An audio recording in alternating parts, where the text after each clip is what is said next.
विष्णोरस्मान् पदाब्जे कृतनिवसतयः पांसवः पावयन्तु।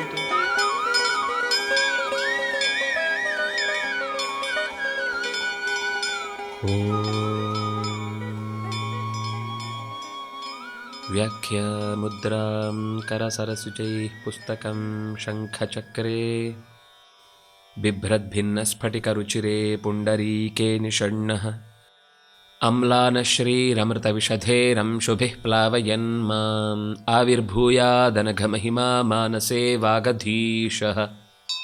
रमापतिं पूर्णगुणं मुकुन्दं व्यासं च विज्ञानसहस्रभानुं पूर्णप्रबोधं च सुतत्वदीपं क्रमाद्गुरूंश्च प्रणमामि मूर्ध्ना।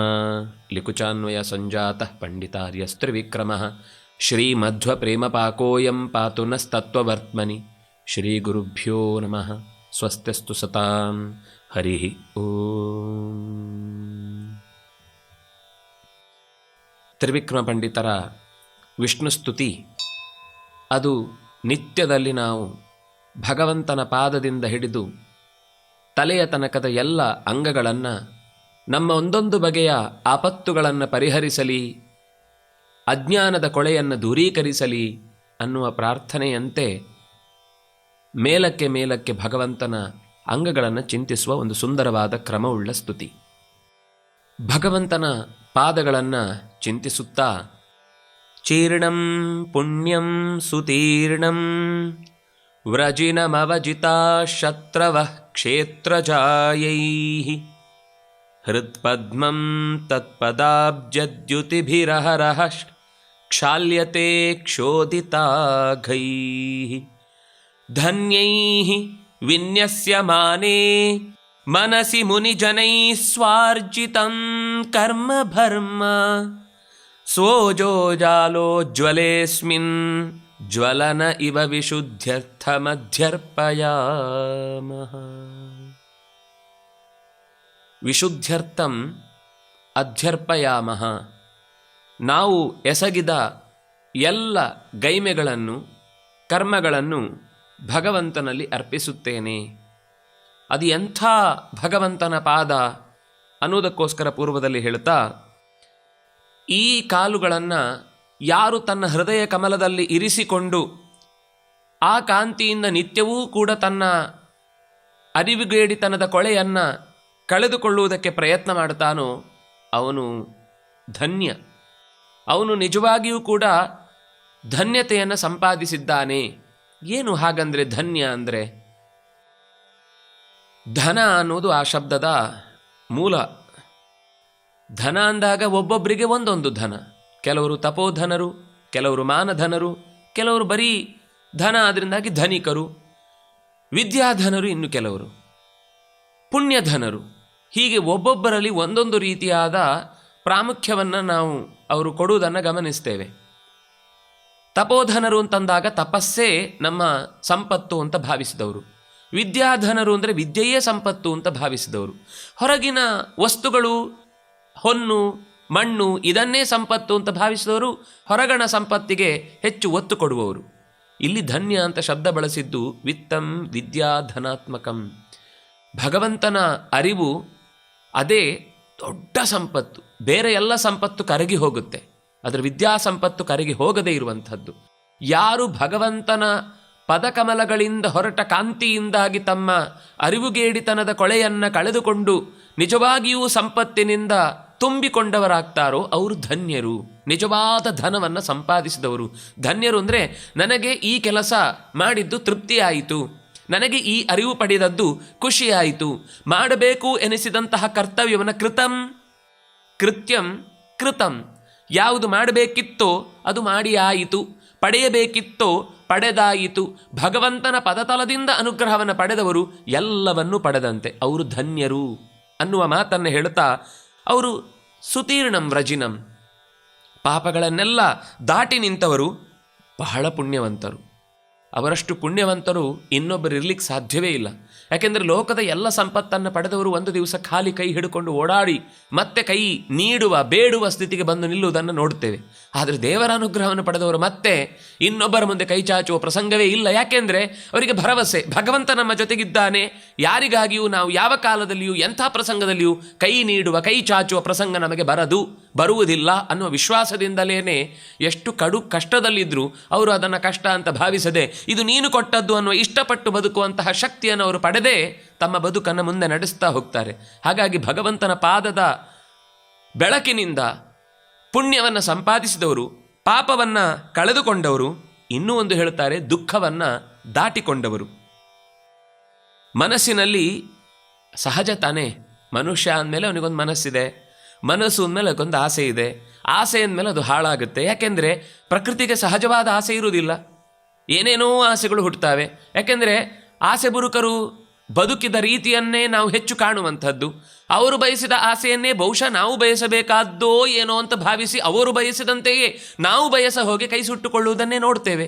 ಹಾಗಾಗಿ ಲೋಕದ ಸಾಮಾನ್ಯ ಜನರ ಬಯಕೆಯಂತೆ ನಾವು ಕೂಡ ಅದರ ಬೆನ್ನಟ್ಟಿಕೊಂಡು ಹೋದಂತೆ ನೆರಳಿನ ಹಿಂದೆ ಓಡಿ ಓಡಿ ಅದು ಸಿಗಲಿಲ್ಲ ಅಂತ ಮರಳು ಸರಪಣಿಯನ್ನು ಕಟ್ಟಿಕೊಂಡು ಅದು ಕಡಿದು ಹೋದಾಗಲೆಲ್ಲ ಕಟ್ಟಲಿಕ್ಕಾಗಲ್ಲ ಅಂತ ಒದ್ದಾಡುವ ಹಾಗಿನ ಮನುಷ್ಯನ ದುಃಖ ಅದು ಯಾವತ್ತೂ ಬಿಡದೇ ಇದ್ದದ್ದು. ಆದರೆ ಯಾರು ಪಾದವನ್ನು ಹೃದಯದಲ್ಲಿ ಇಟ್ಟುಕೊಂಡಿದ್ದಾನೋ ಅವನು ದುಃಖವನ್ನು ಮೆಟ್ಟಿ ನಿಲ್ತಾನೆ. ಅಷ್ಟೇ ಅಲ್ಲ, ಮುಂದೆ ಹೇಳ್ತಾರೆ, ಕ್ಷೇತ್ರಜಾಹ ಶತ್ರವಃ ಅವಜಿತಾಹ. ಹೃದಯದ ಒಳಗೆ ಸೇರಿಕೊಂಡಂತಹ ಬಯಕೆಗಳ ಮಡಿಲಿನಲ್ಲಿ ಹಸುಗೂಸುಗಳೆಂಬಂತೆ ಇಷ್ಟಪಟ್ಟು ಎತ್ತಿ ಓಡಾಡಿಸಿಕೊಂಡು ನಾವೇ ಬೆಳೆಸಿ ನಿಲ್ಲುವ ಕ್ರೋಧ, ಲೋಭ, ಮೋಹ, ಮದಮತ್ಸರಗಳೆಂಬ ಮರಿಮಕ್ಕಳು ಒಡ ಹುಟ್ಟಿದವರು. ನಾವು ಹುಟ್ಟುವಾಗಲೇ ನಮ್ಮ ಜೊತೆಗೇ ಹುಟ್ಟಿ ಬರ್ತಾರೆ. ಮನಸ್ಸು ಹುಟ್ಟಿತು ಅಂದರೆ ಅದರ ಜೊತೆಗೆ ಎಲ್ಲ ಹುಟ್ಟುತ್ತೆ. ಹಾಗಾಗಿ ನನಗೆ ಅದರ ಮೇಲೆ ಮನಸ್ಸಾಯಿತು, ಎಷ್ಟು ಚಂದದ ಶಬ್ದ ನೋಡಿ. ಮನಸ್ಸಾಯಿತು ಅಂದರೆ ಆಸೆ ಆಯಿತು ಅಂತ ಅರ್ಥ. ಆಸೆ ಆಯಿತು ಅಂತಂದರೆ ಅದರ ಜೊತೆಗೆ ಆಸೆ ಈಡೇರಲಿಲ್ಲ ಅಂದರೆ ಕೋಪ ಬರುತ್ತೆ. ಈಡೇರಿತು ಅನ್ನುವ ಆಸೆ ಒಂದು ವೇಳೆ ಸಮಾಧಾನ ತರುವುದಿಲ್ಲ, ನಾಳೆ ಮತ್ತೆ ಬೇಕು ಅಂತ ಬಯಸುತ್ತೆ, ಅದು ಲೋಭವಾಗುತ್ತೆ. ಲೋಭವಾಗಿ ಅದಿಲ್ಲದೇ ಇದ್ದರೆ ಬದುಕಲಿಕ್ಕಾಗಲ್ಲ ಅನ್ನುವ ಮೋಹವಾಗುತ್ತೆ. ಅದೇ ಮತ್ತಷ್ಟು ಹೆಚ್ಚಾಗಿ ಬೇರೊಬ್ಬರ ಹತ್ರ ಇಲ್ಲ ನನ್ನೊಬ್ಬರ ಹತ್ರನೇ ಇರುವುದು ಇಂಥ ಸಂಪತ್ತು ಅಂತ ಅನ್ನುವ ಮದವಾಗುತ್ತೆ. ಮತ್ತೊಬ್ಬ ನಮ್ಮಷ್ಟೇ ಬೆಳೆದು ನಿಂತಾಗ ಅದೇ ಮತ್ಸರವಾಗುತ್ತೆ. ಹೀಗೆ ಮತ್ಸರ, ಮದ, ಮೋಹ ಇವೆಲ್ಲವೂ ಕೂಡ ಒಂದೊಂದರ ಜೊತೆಗೆ ಒಂದೊಂದು ಇದ್ದುಕೊಂಡು ಕ್ಷೇತ್ರಜಾಹ, ನಮ್ಮ ಕ್ಷೇತ್ರದಲ್ಲಿಯೇ ಹುಟ್ಟುವ, ಇನ್ನೊಬ್ಬರಲ್ಲಿ ಎಲ್ಲೋ ಹುಟ್ಟಿದ ಸಂಗತಿ ಅಲ್ಲ, ನಮ್ಮಲ್ಲೇ ನಮ್ಮ ಜೊತೆಗೇ ಇದ್ದು ಹಿತಶತ್ರುಗಳಂತೆ ಕಾಡುವಂತಹ ಈ ಷಡ್ವೈರಿಗಳನ್ನು, ಷಡ್ವರ್ಗವನ್ನು ನಿಗ್ರಹಿಸಿಕೊಂಡವರು ಭಗವಂತನ ಈ ಅನುಗ್ರಹವನ್ನು ಪಡೆದ ಮೇಲೆ. ತತ್ಪದಾಬ್ಜ ದ್ಯುತಿಭಿಹಿ, ಇದು ಯಾವಾಗಲೂ ಒಂದು ದಿವಸ ಪ್ರಾರ್ಥನೆ ಮಾಡಿದರೆ ಮುಗಿಯುವುದಿಲ್ಲ. ಅಹರಹ ಕ್ಷೋಧಿತಾಗೈಹಿ ಕ್ಷಾಲ್ಯತೆ. ಕ್ಷಾಳನ ಅಂದರೆ ಪ್ರಕ್ಷಾಳನ, ತೊಳೆಯುವುದು ಅಂತ ಅರ್ಥ. ಅಘಗಳನ್ನು, ಪಾಪಗಳನ್ನು ತೊಳೆಯುವ ರೀತಿಯ ಬೆಳಕಾಗಿ ಯಾರು ನಿರಂತರವಾಗಿ ಮತ್ತೆ ಮತ್ತೆ ಆ ಹೃದಯದಲ್ಲಿ ಪದತಲವನ್ನು ನೆನಪಿಸಿಕೊಳ್ತಾನೋ, ಇರಿಸಿಕೊಳ್ತಾನೋ, ಆರಾಧಿಸುತ್ತಾನೋ ಅವನು ಎತ್ತರದವನು ಅಂತ ಅನ್ನಿಸಿಕೊಳ್ತಾನೆ. ಅಷ್ಟೇ ಅಲ್ಲ, ಯಾವ ಮುನಿಜನರು ತಮ್ಮ ಮನಸ್ಸಿನಲ್ಲಿ ತೇಜಸ್ಸಿನ ಪುಂಜದಿಂದ ಬೆಳಗಿ ನಿಲ್ಲುವ ಆ ಭಗವಂತನ ಪದತಲಗಳನ್ನು ನಿರಂತರವಾಗಿ ಸೆರೆ ಹಿಡಿಯುವುದರಲ್ಲಿ ಸಮರ್ಥರಾಗಿರ್ತಾರೋ ಅವರು ಆದ್ದರಿಂದಾಗಿಯೇ ಮುನಿಗಳಾದದ್ದು ಅಂದರೆ ಮನನಶೀಲಾಹ ಮುನಯಃ. ಯಾರು ಮನನದಿಂದಾಗಿ ಮನನ ಮಾಡುವುದು ಅಂದರೆ ಮತ್ತೆ ಮತ್ತೆ ನೆನಪಿಸಿಕೊಳ್ಳುವುದು ಒಂದು. ಭಗವಂತನ ಪಾದ, ಭಗವಂತನ ಸ್ವರೂಪ ಎರಡು ಬೇರೆ ಅಲ್ಲ. ಅವನ ಗುಣಗಳಲ್ಲಿ ಯಾವುದೂ ಕೂಡ ಬೇಡವಾದದ್ದು, ಬಿಟ್ಟು ಬಿಡುವಂಥದ್ದು ಅಂತ ಇಲ್ಲ. ಮತ್ತು ಅದರಲ್ಲಿ ಕೊರತೆ, ಸ್ವಲ್ಪ ದಿವಸ ಆದಮೇಲೆ ಖಾಲಿಯಾಗುವುದು, ಒಂದೊಂದು ದಿವಸ ಅವನಿಗೆ ಗೊತ್ತಾಗದೆ ಹೋಗುವುದು, ಅಥವಾ ಹಿಂದೆ ಯಾವತ್ತೋ ಗೊತ್ತಿಲ್ಲದೆ ಇದ್ದದ್ದು, ಅಥವಾ ತಪ್ಪಿ ನಡೆಯುವಂಥದ್ದು, ಅಥವಾ ಹೆಚ್ಚು ಹೇಳುವಂಥದ್ದು, ಅಥವಾ ಹೇಳಬೇಕಾದ್ದನ್ನು ಮರೆತು ಬಿಡುವಂಥದ್ದು, ಇಂಥ ಯಾವ ತೊಂದರೆಗಳು ಆತನ ಗುಣದಲ್ಲಿ ಇಲ್ಲ ಅಂತ ಹೀಗೆ ಯೋಚಿಸುವ ಭಗವಂತನ ಎಚ್ಚರ ಅವರಿಗೆ ನಿರಂತರ ಇರುತ್ತೆ. ಆದ್ದರಿಂದಾಗಿ ಅವರು ಪಾಪಗಳನ್ನು ಕಳೆದುಕೊಂಡವರಾದರು. ಹಿಂದೆ ಹೇಳಿದ ಮಾತು ಇಷ್ಟೂ ಹೇಳಿದು ಇದೇ ಮುನಿಜನರ ಹೃದಯದಲ್ಲಿ ಅವರು ಪದಗಳನ್ನು ನೆನೆದದ್ರಿಂದ ಆದ ಫಲ ಅದು. ಅಂತಹ ಫಲಗಳನ್ನು ಪಡೆಯುವ ಮುನಿಗಳು ಹೇಗೆ ಎತ್ತರಕ್ಕೆ ಏರಿದ್ದಾರೋ, ಯಾವುದರಿಂದಾಗಿ ಇಷ್ಟು ಎತ್ತರಕ್ಕೆ ಏರುವಂತೆ ಆಗುತ್ತೋ ಅಂಥವನ ಪದಕಮಲಗಳಿಗೆ ನನ್ನ ಕರ್ಮಗಳನ್ನು ನಾನು ಅರ್ಪಿಸುತ್ತೇನೆ. ತಸ್ಮಿನ್ನಪೋ ಮಾತರಿಶ್ವಾ ದಧಾತಿ. ನಾವು ಏನೇ ಕರ್ಮವನ್ನು ಮಾಡಿದಾಗಲೂ ಅದನ್ನು ಭಗವಂತನ ಜೊತೆಗಿದ್ದು ಯಾವಾಗಲೂ ಯಸ್ಮಿನ್ ಸ್ಥಿತೇ ಸ್ಥಾಸ್ಯಾಮಿ ಯಸ್ಮಿನ್ ಪ್ರತಿಷ್ಠಿತೆ ಪ್ರತಿಷ್ಠಾಸ್ಯಾಮಿ. ಯಾವುದು ಹುಟ್ಟಿದಾಗ ಜೊತೆಗಿದ್ದು ಹೊರಡುವಾಗ ಜೊತೆಗೆ ಹೊರಡುವಂತಹ ಶಕ್ತಿಯಾಗಿ ಪ್ರಾಣನಿದ್ದಾನೋ ಅವನಲ್ಲಿಯೇ ಭಗವಂತನಿಗೆ ಈ ಕರ್ಮಗಳನ್ನು ನಾನು ಒಪ್ಪಿಸ್ತೇನೆ ಅಂತ ಹೇಳಿದವನ ಕರ್ಮ ಅದು ಪುಟಕ್ಕಿಟ್ಟ ಚಿನ್ನದಂತೆ. ಭರ್ಮ ಅಂದರೆ ಬಂಗಾರ ಅಂತ ಅರ್ಥ. ಹೇಗೆ ಪುಟಕ್ಕಿಡುವ ಚಿನ್ನ ಅಂತಂದರೆ ಅದು ಕೊಳೆಯನ್ನೆಲ್ಲ ಕಳೆದುಕೊಂಡು ಅತ್ಯಂತ ಅಪರಂಜಿಯಾಗುತ್ತಲ್ವ, ಹಾಗೆ ನನ್ನ ಕರ್ಮ ನಿನ್ನಲ್ಲಿ ಒಪ್ಪಿಸಿದಾಗದು ಅಪರಂಜಿಯಾಗಿ ಮತ್ತಷ್ಟು ಹೊಸ ಕೆಟ್ಟ ಕರ್ಮಗಳನ್ನು ಹುಟ್ಟು ಹಾಕುವುದಿಲ್ಲ. ನಿನ್ನಲ್ಲಿ ಪ್ರೀತಿಯನ್ನು ಹೆಚ್ಚಿಸುವ ಕರ್ಮಗಳಿಗೆ ಕಾರಣವಾಗಿ ನಿನ್ನ ಹತ್ತಿರಕ್ಕೆ ಬರುವುದಕ್ಕೆ ಬೇಕಾದ ಅಥವಾ ಅಲ್ಲಿಯೇ ಹೆಚ್ಚು ಆನಂದವನ್ನು ವೃದ್ಧಿಸಿಕೊಳ್ಳುವುದಕ್ಕೆ ಕಾರಣವಾದಂತಹ ಕರ್ಮಗಳಾಗಿ ಅದು ಬದಲಾಗುತ್ತೆ ಅನ್ನುವ ನಂಬಿಕೆಯಿಂದ ಕರ್ಮಗಳನ್ನು ನಿನ್ನಲ್ಲಿ ನಾನು ಅರ್ಪಿಸುತ್ತೇನೆ ಅಂತ ಈ ಪದ್ಯದ ಮೂಲಕ ಅಧ್ಯರ್ಪಯಾಮಃ. ಕಿಮರ್ಥಂ? ವಿಶುದ್ಧ್ಯರ್ಥಂ, ಪೂರ್ತಿ ಶುದ್ಧಿಗಾಗಿ. ಯಾಕೆಂದರೆ ಶುದ್ಧಿಯಾಗುವುದು ಅಷ್ಟರಿಂದ ಸಾಕಾಗುವುದಿಲ್ಲ, ಮತ್ತೆ ಮೈಲಿಗೆ ಆಗಬಹುದು. ವಿಶುದ್ಧ್ಯರ್ಥಂ, ಇನ್ಯಾವತ್ತೂ ಕೂಡ ಮೈಲಿಗೆ ಆಗಬಾರದು. ಆ ರೀತಿಯಾದ ಕರ್ಮ ಸಿದ್ಧಿಗೋಸ್ಕರವಾಗಿ ನನ್ನನ್ನು ನಿನ್ನಲ್ಲಿ ಒಪ್ಪಿಸಿಕೊಳ್ತೇನೆ, ಅರ್ಪಿಸಿಕೊಳ್ತೇನೆ ಅಂತ ಈ ಪದ್ಯದಲ್ಲಿ ತ್ರಿವಿಕ್ರಮ ಪಂಡಿತರು ಹೇಳ್ತಾ, ಮತ್ತೆ ಮುಂದಿನ ಪದ್ಯದಲ್ಲಿ ಭಗವಂತನ ಪಾದ ನಮ್ಮಲ್ಲಿ ಎಂತಹ ಶಕ್ತಿಯನ್ನು ತುಂಬತ್ತೆ ಅಂತ ಹೇಳ್ತಾ ಇದ್ದಾರೆ. ನಿತ್ಯೋಪಾಸ್ತ್ಯಾದರಾಭ್ಯಾಗತ ಗಿರಿಶ ಮುಖೋದಾರ ದೈತ್ಯಾರಿವಾರ ಪ್ರಾರಬ್ಧೋರು ಪ್ರಣಾಮಾವಸರ ವಿತರಣೆ ಪ್ರೀತಿ ಹೇತೋಶ್ಚ ಚಾಲ ಯಾವತ್ತಾವತ್ ಸ್ವಧರ್ಮಾಚರಣ ರತ ರಮಾ ರಮ್ಯ ಪಾದಾಗ್ರಲೀಲಾ ಸಿಂಜನ್ ಮಂಜೀರ ಮಂಜುಧ್ವನಿ ಪರಿಚರಿತ ಪಾತು ಮಾಂ ವಿಷ್ಣುಪಾದ.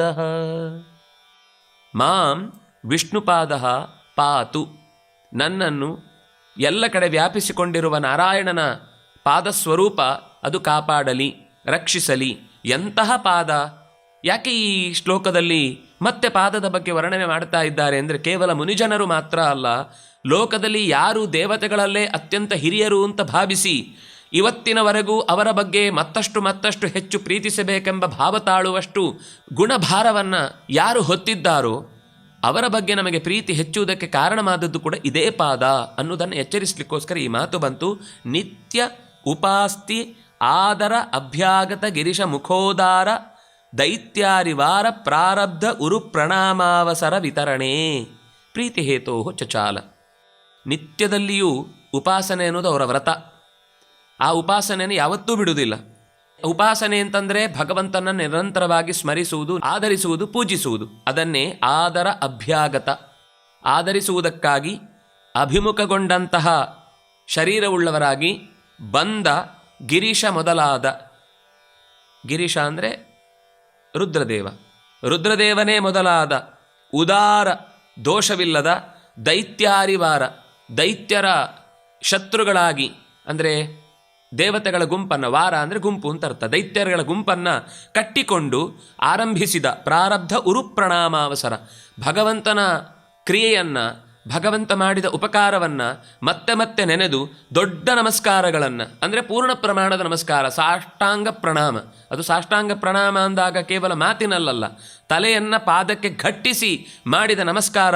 ಅವರು ವಿತರಣೆ ಮಾಡುವುದಕ್ಕಾಗಿ ಎದುರು ನಿಂತಾಗ ಅವರಿಗೆ ಪ್ರಣಾಮಕ್ಕೆ ಅವಸರ ನೀಡುವುದಕ್ಕಾಗಿ, ಅವಸರ ಅಂದರೆ ಅವಕಾಶ, ಆ ಅವಕಾಶವನ್ನು ನೀಡುವುದಕ್ಕಾಗಿ ಕಾಲನ್ನು ಮುಂದಕ್ಕೆ ದೇವರೇ ಬೇಕು ಅಂತ ಸ್ವಲ್ಪ ಚಾಚಿದ್ದಾನಂತೆ. ಅವರ ಮೇಲೆ ಪ್ರೀತಿ ಇದ್ದದ್ರಿಂದ.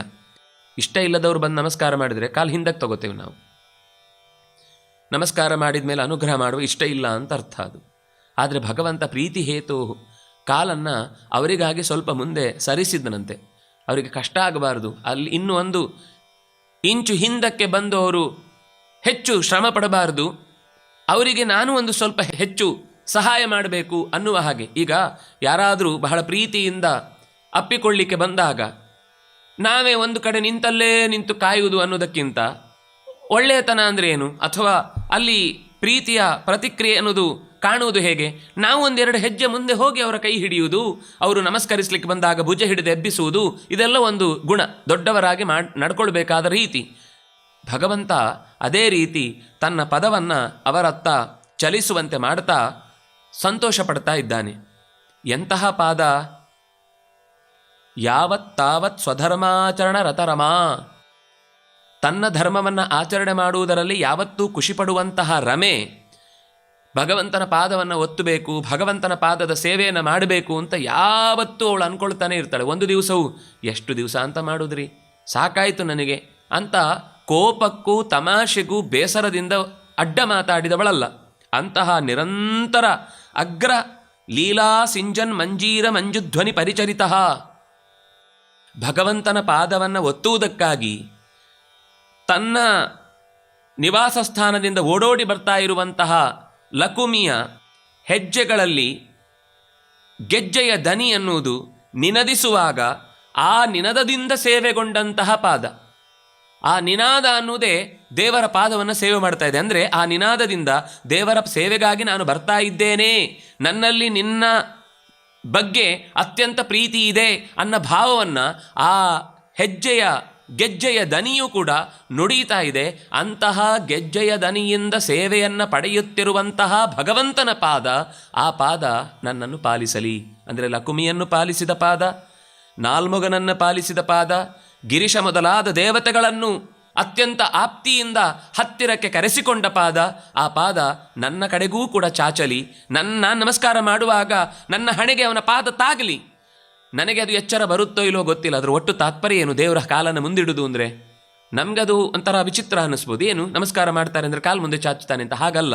ಭಗವಂತ ಪಾದ ಚಾಚುವುದು ಅಂದರೆ ಭಗವಂತನ ಎಚ್ಚರ ನಮ್ಮೊಳಗೆ ಮೂಡುವುದು ಅಂತ ಅರ್ಥ. ನಾವು ನಮಸ್ಕಾರ ಮಾಡುವಾಗ ಕೇವಲ ತಲೆ ಮಾತ್ರ ಮಣಿದದ್ದಲ್ಲ, ಮನಸ್ಸೂ ಕೂಡ ಆ ಮಣಿದ ವಿಷಯ ಯಾವುದು, ಎಲ್ಲಿಗೆ ನಾನು ಮಣಿತಾ ಇದ್ದೇನೆ, ಯಾಕೆ ಮಣಿತಾ ಇದ್ದೇನೆ, ಮಣಿದಾಗ ನಾನು ಅಲ್ಲಿ ಅನುಭವಿಸಬೇಕಾದ ಭಾವ ಏನು ಅನ್ನುವ ಎಚ್ಚರ ನನ್ನೊಳಗೆ ನಿಂತು ಅವನೇ ಮೂಡಿಸಬೇಕು ಅನ್ನೋದಕ್ಕೋಸ್ಕರ ಚಚಾಲ ನಮ್ಮತ್ತ ಚಲಿಸುವ ರೀತಿಯ ಪಾದ ಅದು ನಮ್ಮನ್ನು ರಕ್ಷಿಸಲಿ ಅಂತ ಈ ಪದ್ಯದಲ್ಲಿ ಪ್ರಾರ್ಥನೆಯನ್ನು ಮಾಡ್ತಾ ಇದ್ದಾರೆ.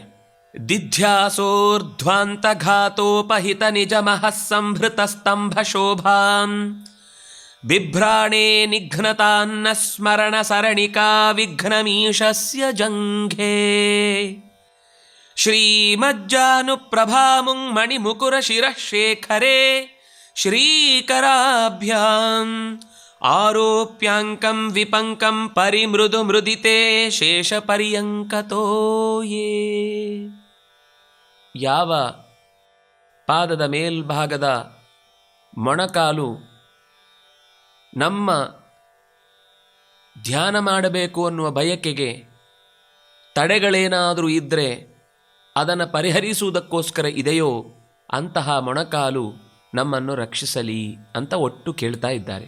ದಿಧ್ಯಾಸೋಹು ಧ್ಯಾನ ಮಾಡಬೇಕೆಂಬ ಬಯಕೆ ಉಳ್ಳವನಿಗೆ ಕತ್ತಲೆಯ ಧ್ವಾಂತ ಘಾತೋಪಹಿತ ನಿಜಮಃ. ಧ್ವಾಂತ ಅಂದರೆ ಕತ್ತಲೆ.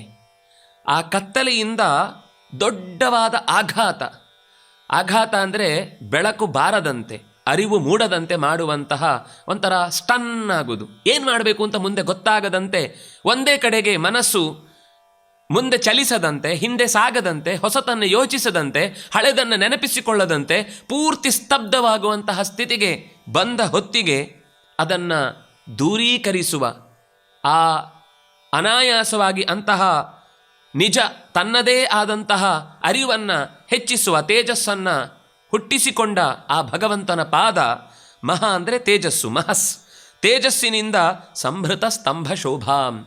ಈ ಕತ್ತಲೆಗೆ ಘಾಸಿಯನ್ನುಂಟು ಮಾಡುವ, ಕತ್ತಲೆಯನ್ನು ದೂರೀಕರಿಸುವಂತಹ ಬೆಳಕಿನ ಮುದ್ದೆ ಎನಿಸಿದ ಭಗವಂತನ ಮೊಣಕಾಲುಗಳು ನಮ್ಮನ್ನು ಅನುಗ್ರಹಿಸಲಿ. ಸ್ಮರಣ ಸರಣಿಕಾ ವಿಘ್ನಂ. ನೆನೆಯುವಾಗ ನೂರಾರು ಬೇಡವಾದ ನೆನಪುಗಳು ಬಂದು ಅಡ್ಡ ಬರ್ತವೆ. ಒಳ್ಳೆಯದನ್ನು ನೆನಪಿಸಿಕೊಳ್ಳುವಾಗಲೆಲ್ಲ ತಡೆ ಒಡ್ಡುತ್ತವೆ.